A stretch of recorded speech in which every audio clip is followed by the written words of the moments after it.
किसी ने बड़े कमाल की बात कही है कि यूं ही नहीं होती लकीरों के आगे उंगलियां, ऊपर वाले ने भी किस्मत से पहले मेहनत को रखा है। नमस्ते, मैं हूं आरजे कार्तिक। एक बड़ी छोटी सी कहानी है, पुराने जमाने की एक गरीब किसान की कहानी है जिसके पास में कोई खेती नहीं बची थी, कोई जमीन नहीं बची थी। खेती करता तो कहां करता। उसके पास में सिर्फ 2 बैल थे और एक गाड़ी थी। उस बैलगाड़ी से ही उसका जीवन चल रहा था। वो गांव वालों का सामान लेकर के शहर में जाता और गांव वालों को जो शहर से सामान मंगवाना होता था वो वापस गांव में लेकर आता। कुल मिलाकर के डिलीवरी का काम कर रहा था और ऐसी उसकी जिंदगी चल रही थी। वो हमेशा ऊपर वाले को कोसता रहता था कि मेरी जमीन ले ली, मेरे पास कुछ नहीं है, 2 बैल हैं, अब इनसे मेरा सहारा चल रहा है, कुछ तो करो जीवन में। एक बार बरसात का समय था, मॉनसून का समय था, बारिश के दिन थे, तो शहर से जो गांव आने वाली सड़क थी उसमें कीचड़ भरा रहता था।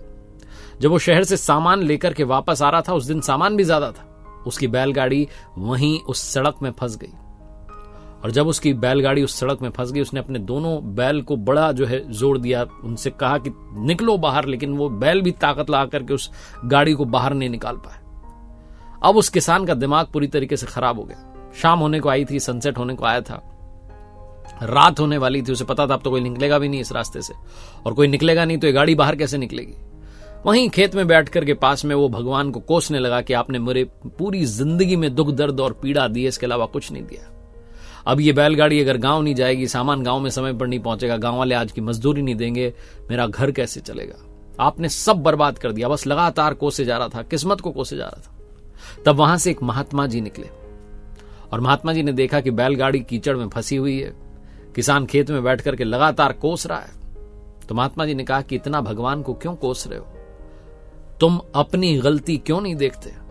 तो किसान ने कहा मेरी क्या गलती है, बैलगाड़ी फंस गई, कीचड़ हो रखा है, दोनों बैलों ने भी पूरी ताकत लगा ली, गाड़ी निकल ही नहीं पा रही है, अब आप बताओ आप कहां जा रहे हो। महात्मा जी ने कहा मैं तो गांव में जा रहा हूं। तो उस किसान ने कहा गांव वालों से कह देना कि आज बैलगाड़ी फंस गई है रास्ते में, इसलिए समय पर नहीं आ पाऊंगा, मुझे माफ कर दें। कल सुबह सुबह जैसे ही कुछ लोग यहां से निकलेंगे, उनकी मदद से गाड़ी बाहर निकाल कर ले आऊंगा, सारा सामान। महात्मा जी हंसने लगे और कहने लगे कि यह सामान तो आज ही गांव में पहुंचेगा, लेकिन पहली बात तुम्हें वहां से खड़े होना होगा और यहां आना होगा, प्रयास करना होगा। उस किसान ने कहा कैसा प्रयास, दोनों बैलों ने ताकत लगा ली।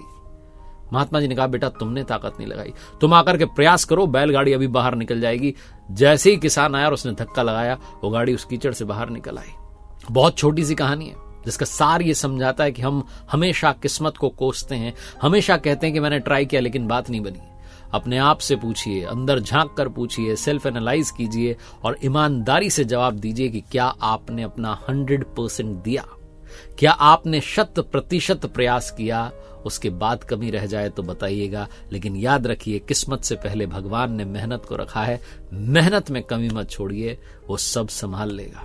एक बार फिर से वही बात जो अक्सर कहता हूं, कर दिखाओ कुछ ऐसा कि दुनिया करना चाहे आपके जैसा। मेरी नई किताब कर दिखाओ कुछ ऐसा को प्यार देने के लिए धन्यवाद। मेरी वेबसाइट rjkartik.in, जहां कुछ कोर्सेज हैं जिसमें पर्सनालिटी डेवलपमेंट का कोर्स है, आर्ट ऑफ बैलेंसिंग का कोर्स है और कुछ और कोर्सेज हम बहुत जल्द लेकर के आ रहे हैं, तो आप जाइएगा, चेकआउट कीजिएगा।